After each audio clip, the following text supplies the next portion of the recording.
The flag of St George, Keir Starmer has urged people to embrace it on Tuesday, but according to a recent poll, 7 out of 10 Labour voters look upon the flag of St George with suspicion as a symbol of racism. Of course, it's been embraced not only by Keir Starmer, but by the EDL and the BMP and various right-wing organisations, as well as football clubs who are waving the flag and affixing it to their cars.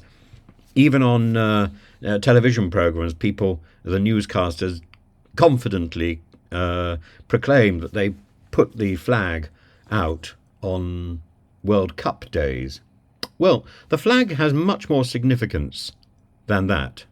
And I think it is a flag that we should embrace on the 23rd, partly because you have to go back. Yes, it was a flag associated with the Crusades. Yes, it was a flag that was then taken up by probably Richard the Lionheart. But before that, it was adopted by England and the City of London in 1190 as a symbol of truce, so that the British ships could enter the Mediterranean with the protection of the Genoese fleet. And I think, therefore, the St George's flag should be seen as a symbol of alliance. It allies us not only with Catalonia, but also, oddly, with the people of Russia. And at a time when Russia is under a tyranny from the Kremlin, we should be in alliance with people who are suffering and people who are in need of support and of camaraderie. And in the same way, I think we should be giving support to the people of Iran, who are similarly under a tyranny. The flag of St George, the flag of this man who was fabled to fight a dragon, that's a much later legend from the medieval period. And even if the date of the 23rd of April commemorates the date of George's death as a martyr in the early Christian period, it's still the idea of somebody who is prepared to challenge the big boys and to stand up for truth. And as such, I think the idea of the flag of St George is a very positive one. The fact that it's also part of our national identity. The flag of St Andrews, the cross, is proudly waved in Scotland, and the Scots celebrate the feast of St Andrews, the feast of St Andrew. Similarly, in Wales, the feast of St David is celebrated, and in Ireland, the feast of St Patrick.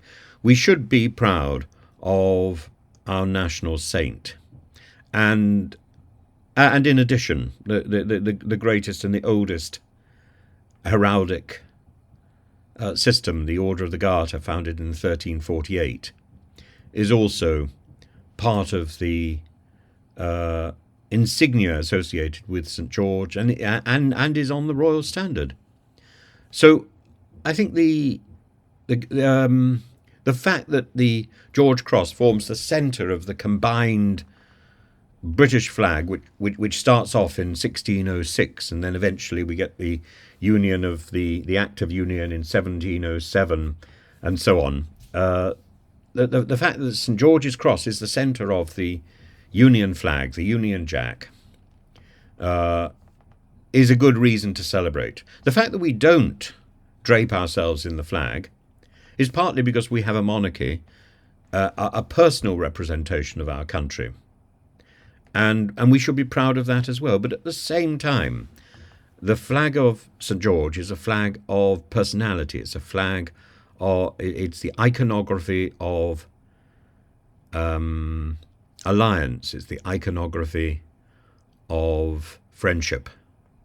And I think we should, again, the Knights Templar is the beginning of charity. Yes, it's associated with the Crusades, but it's the first international charitable organization And again, that's something that I think we should be celebrating. So to poo-poo the flag of St. George because it's been adopted and is waved madly by the hard right is not a reason to not to celebrate it on Tuesday. I think we should be celebrating it on Tuesday. Frankly, I think we should have a holiday, and I think this should be a national day, as it is in most of the countries that regard St. George as their patron saint. But anyway, happy St. George Day on the way.